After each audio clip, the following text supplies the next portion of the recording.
Hey everyone, it's Piet Levy, music writer for the Milwaukee Journal Sentinel and TapMilwaukee.com. I'm extremely excited to be here with Lindsey Stirling, one of the star attractions at Summerfest. Hello, Lindsey. Hello. Welcome back to Milwaukee. You've been here a few times. I remember you used to play, smaller venues like Turner Hall, and now you're one of the big acts here. Like, what stands out to you about Milwaukee, and what's it like being at Summerfest today?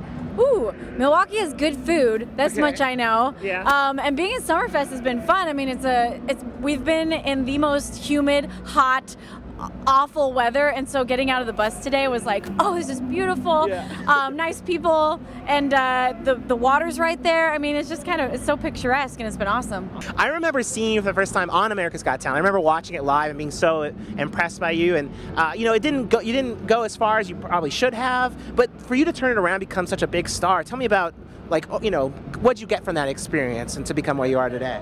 Yeah, from that experience, mostly I learned not to give up, I guess. Yeah. It was definitely it wasn't the funnest experience. It was actually pretty devastating. But it really taught me that, I can't let a judge, I can't let, other people determine who I am or what I do. And I had to kind of pick myself up and say, I believe in myself, and I'm going to do this whether they think I can or not. Yeah, I remember Sharon Osbourne saying, you couldn't fill a theater in Vegas. Now you're playing all over the world in these massive venues. And what do you attribute to being the secret to that success? Or how'd you do it, do you think? I think perseverance is definitely a big thing, because that wasn't my first time being told I wasn't good enough, and it definitely wasn't my last time being told and you still reach ups and downs and hills and valleys, and it's just being able to persevere and make it through that. And for me, the biggest thing that kind of catalyst for my career was YouTube, using social media and realizing that this is a way that anybody can share their art, and it's a free tool that's at all of our fingertips. Yeah, you are such a unique violinist in the way you incorporate styles and would cover video game tracks and songs from fantasy movies. What was the inspiration to kind of pursue performing with the violin in that way? How'd you decide to create such a unique style? How'd you create that style? Yeah, I've played the violin since I was a tiny kid, since I was 6 years old.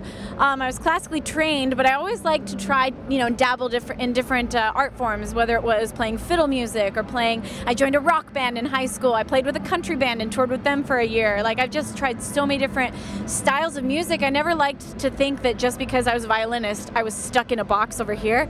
I was like, singers sing all kinds of music. Why can't a violinist play all types? And after experimenting, I was able to know what I liked the best, and so that I could create my own. Yeah, and why those kinds of styles of songs, and how'd you tell me about kind of building your following and what inspired you to to cover Zelda and things like that?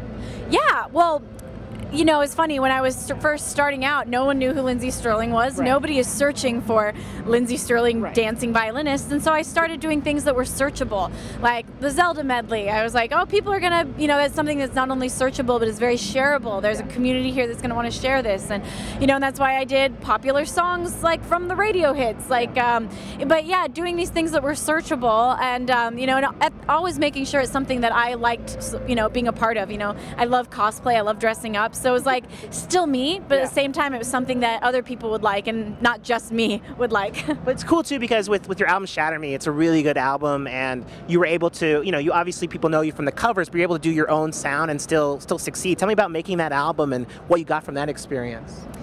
Yeah, making the Shatter Me album it was really terrifying, because my first album, nobody knew who I was when I was creating it, and I was just kind of like, I'm trying this new thing, and it blew up, and that album changed my life. It took me all over the world touring, and then making a second album, you wonder if you have it in you to redo it, and to do it in a new way that's going to make, that's going to be authentic, but also make your fans happy, and so it was a very personal album, because I decided I just needed to dig deep. I needed to make it true to myself, and more so than my first album, I really wanted to write my thoughts and feelings, and express my journey through instrumental music and some lyrics. And so it was so cool when it came out and people related to it, and they said it meant something, and that they felt what I was trying to convey, and it just made it so rewarding. Yeah, for sure. What's coming up next from you? What can we expect from Lindsey Stirling in the future?